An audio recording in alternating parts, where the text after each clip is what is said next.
දැන් ගෑල් ළමයි නම් මේක දන්නේ නැහැ. මං හිතන්නේ පිරි ළමයි තාම දන්නේ නැහැ ලයිසන් අරගෙන නැති හින්දා.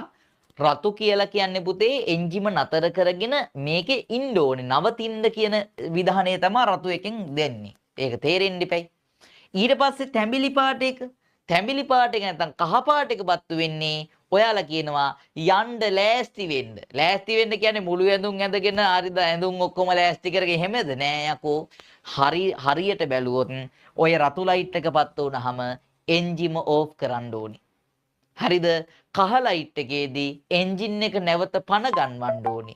කොළ පත්තු වෙච්ච ගමන්ම යන්න ඕනි. අපේ රටේ එවුන් ඉන්නවා මීහරක් හැත්ත කොළ පත්තු වෙනකන් හිටියා හෝන් එක පාං ගාලා ගහනවා අර ඉස්සරහේ උන්ට එන්ජිම ස්ටාර්ට් කරගෙන ගියර් එක දාගෙන මේ අයියෝ හෙන ප්‍රොසෙස් එකක් තියෙනවා ඒකට කරන්න. එයා මානසික නිදහසකින් මේ වාහනේ එලවන්න ඕනේ. එයා අර එහෙම කරලා ගියර් එක ෆස්ට් එකට දාලා ක්ලච් එක හිමින් කකුල අරගෙන ඇස්ලරේට් කරන්න හදනකොටම අර යකා පාං ගාලා පිටිපස්සෙන් හෝන් එකක් ගැව්වහම අර යකා යනවා කලර් ලයිට් කඩාගෙන. පුතා අමන වැඩ කරන්න එපා. හරිද?